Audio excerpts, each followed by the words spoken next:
Ay ko sa'yo? Aling Roda, tubig po. Ano na mangyayari sa akin? Ibig ba ako? Dito na ako matutulog. Sorry po ah. Wala na akong lugar sa bahay na to. Tita! Renny! My God, you're back! I missed you! I prayed for your return and you're back. Ay, ba't ganyan ang itsura mo? Saan ka nang galing? Ayoko na munang pag-isapan. Kahit ganyan ang itsura mo, Frenny, ang importante, you're back. Buti nandito ka, nakasama ka na namin. Ang sabi kasi nila, lumayas ka na raw, yun ang cheatmate, lumayas ka na raw. Nako, tita. Si Tita Lena po, halos angkinin niya na po itong buong bahay. Ilaw daw po siya ng tahanan.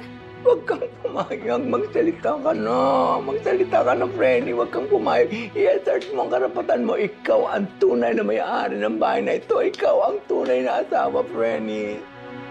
Tita.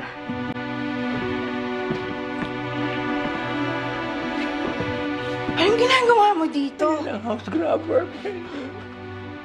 Ano kukunin mo yung mga gamit mo? Wala na, nasa basurahan na lahat.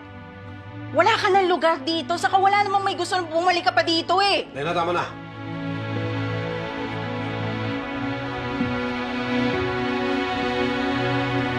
Ano ba nangyari sa'yo? Ba't ganun itsura mo? Akala ko sumama ka na sa nanay mo eh.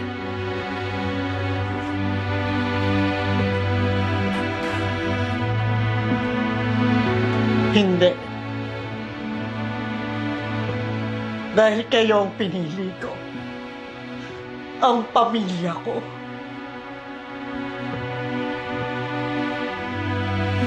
Rigor, palayasin mo yan. Gugulo na naman dito kapag pinagsiksikan niya yung sarili niya. Tama na!